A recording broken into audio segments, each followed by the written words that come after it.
medyo okay, medyo maliit yung mga expenses dito compared sa Manila. Pag tayo ng parlor sa yung apartment na kinuha ko, yung sala, yun ginawa kong parlor. Kaya parang bahay, parlor, yun. Doon ako nagsimula. Tapos tumatanggap din ako ng mga home service kasi siyempre nagsisimula pa lang ako. Yun, hanggang sa nakadalawang taon ako doon, nakita ko to, itong pwesto na to, yun. So na ako nagsimula, ito yung simula ko na talagang nagpwesto na. So, ilang taon na po siya ngayon? Wala pa isang taon, wala pa. Bago lang. Mga ilang months po? April ako nag-start eh. May June, July, August, September, 7 months. So, ano po yung mga products or services na ino-offer niyo po sa mga customers? Sa buhok, yan, ganito, mga manicure, pedicure, yung mga kulay, iba, may treatment, yan. Until now po ba, nag-offer pa rin po kayo ng service? Hindi na eh, kasi wala akong tao, ako na lang mag-isa, kaya yun, hindi na ako na, yung mga hinuhong service ko dati, sila na yung pumupunta ngayon dito. So, kung hindi lang po, if you don't mind lang po, kung pwede po na yung malaman kung magkano po yung naging capital niya para simulan yung business. More than 200,000 po. Pero at least, nababalik naman po sa inyo ngayon. Hindi pa, kasi syempre nagsisimula pa lang ako, buwan pa lang. So, sa tingin niyo po, ano yung weakness or kahinaan ng business niyo na pwede niyo pa pong i-improve or pwede niyo pa pong i-level up? Para sa akin, kailangan maintain mo lang yung good service sa mga customer, yung quality ng trabaho, para balik-balikan pa. So, paano niyo po nakukuha yung satisfaction ng isang customer kapag nakita po sila? Basta lang, ginagawa ko yung best ko na ginagawa kong service para sa kanila, para masatisfied lang sila sa ginawa ko sa kanila. So, di ba po may mga customer po pumapasok dito? Ano po yung kadalasan na mga po? Yung mga kadalasan po na, alibawa po yung mga experience po nila, parang makikita nyo po sa kanila na mga sunog yung mga buhok. Nagkakaroon din po ng mga yung mga hindi ako yung nakasunog ng buhok. Kundi, parang napunta sila dito na yun yung parang kayo po yung nagre-refer. Tapos, halimbawa po, yung mga customer po kasi, wala pa po kayo na-experience na merong kayong mga mistake na nagawa. Awa ng Diyos naman, wala pa. Pero po kapag in case naman po na, halimbawa magkaroon po ng, paano nyo po na-handle yung isang client na, syempre po hindi mo po kasi pare-paras yung ugali ng mga client. Paano nyo po na-handle yung, parang ugali ko din, may masungit po, may maate.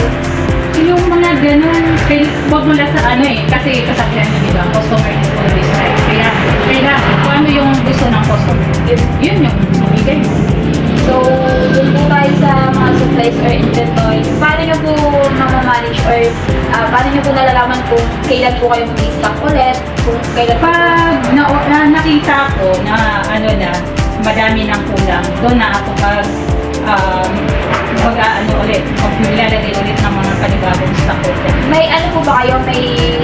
May kuhanan po ba kayo ng mga products? Meron. Meron po. Ma'am, may experience po ba kayo bago kayo mag-start ng Ilang years po kayo sa experience? 25 years. Ano po ba kayo? Nagsimula po ba kayo sa TESDA or ano pa? Hindi. Ang nag-ano lang muna ako, parang experience. Tapos, ang experience ko lang yung mga manicure, pedicure. Hanggang sa nung huli, nag-seminar ako sa mga buhok. Nag-aral ako kay Lady Reyes ng pagbubuhit. Nag-training ako ng mga hair color, ribbon sa L'Oreal. Yun lang. So, sa tingin niyo po, ano po yung mga strategy na ginagawa niyo para mas balik-balikan pa po kayo customer and mas mataas pa po yung sale ng business? Basta, lahat ng trabaho ko pa. So, parang ang strategy niyo po is makuha po yung satisfaction ng customer, makuha po nila yung good quality or good service na nakuha na na-expect nila naman tayo, ganun yung gusto natin, di ba? Pag, ano lang po, kapag po ba sa isang buwan, magkano po kaya yung nagiging income nyo? Dito, dahil nagsisimula pa lang ako ng mga nasa 20 plus. 20,000 po. Or anong days, mas marami po kayong customer? Hindi pare-pareho eh. Ay, hindi ko pa rin. Hindi mo masabi, mayroong akala mo, yung Lunes, akala mo patay na araw, pero mayroong time na yun yung busy ka. Minsan, in-expect mo dito, yun yung malakas, pero minsan, hindi rin. Kapag po ba nag-open kayo in 1 week, araw-araw po ba? Hindi rin eh, kasi marami mga ano din, yung inintindi. Gaya niyan, nagpapagamot pa ako ng anak ko. May ano po kayo? Mayroong cancer. Anak kaya madalas nasa ospital. Ma'am, Kadalasan, halos 2 weeks lang ako. Ma'am, nagra-rent po kayo dito, ma'am? Magkano po yung rent nyo, ano per month po? Magkano po rent nyo dito? 7. Sa ano naman po, na hindi naman po kayo nagkakaroon ng conflict sa pag-gawa.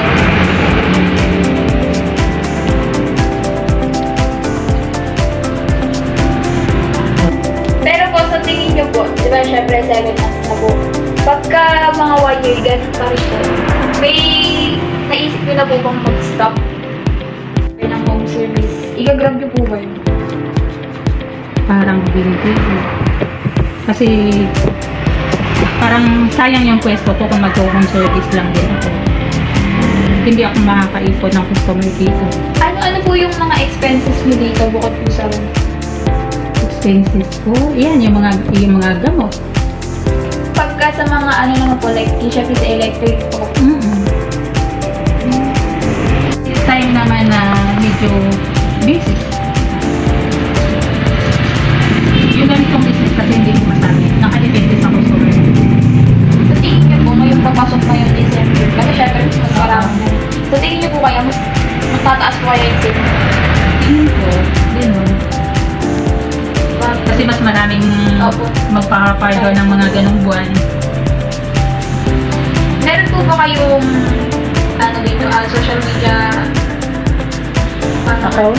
yung kadalasan po ginagawa ng iba, yung meron po silang page, Oo, meron. pinaka-page or parang pinaka-ano ng business nyo. Sa pangalan ko, Ano po yun? Gina. Gina, kaya po yung naging GM. Hello. Hello. Ilan taon na po kayo, ma'am? 51. Lakas. Sino po yung inspiration nyo nung nagtayo po kayo ng business? Pamaras ko talaga ito noon pa. Kasi nga po, nagkaroon po kayo ng experience na Masaya naman po kayo dito, ma'am. Mag-i-enjoy ako. Basta gusto mo yung trabaho, mag-i-enjoy ka.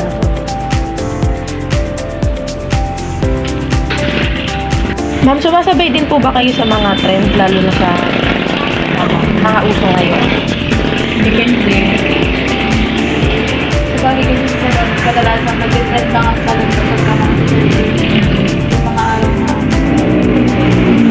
naka-experience na po ba kayo ng mga customer like yung sa mga, di ba, nag-experience na po kayo? Nagkaroon na po kayo ng customer yun sa mga Sagana? Hindi. Ang make-up kasi hindi ako masyadong nagpo-focus doon. Nalugi na rin po ba kayo minsan? Hindi pa naman. Kasi nga po nagsisimula po, so parang hindi nyo pa po ina-accept, hindi nyo pa po nalulugi po.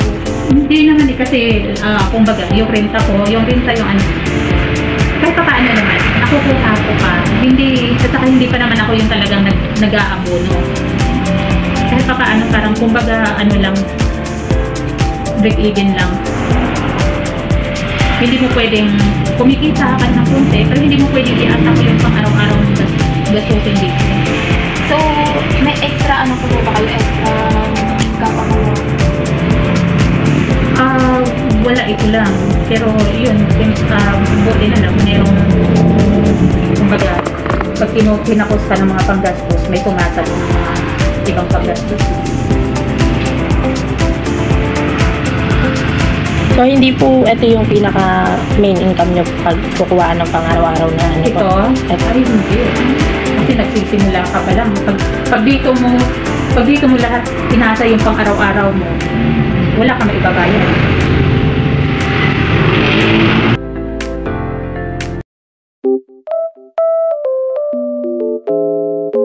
Unang-una ako. Kaya ako naglagay niya kasi parang tayo meron lang akong madadagdag na hindi nagtagal ko rin parang safe na yung mga customer lalo na yung mga nagagawa ng pagkakagalan pag pinuto ng business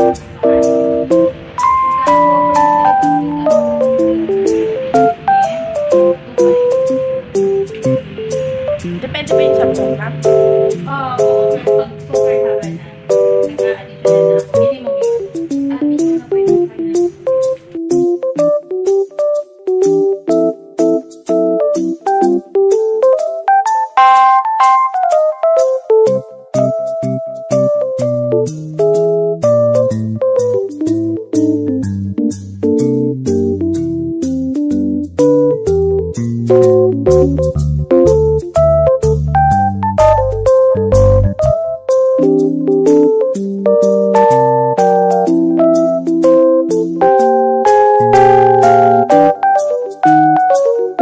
May advice po ba kayo sa mga gusto magsimula? Pag-start ng business na ganito.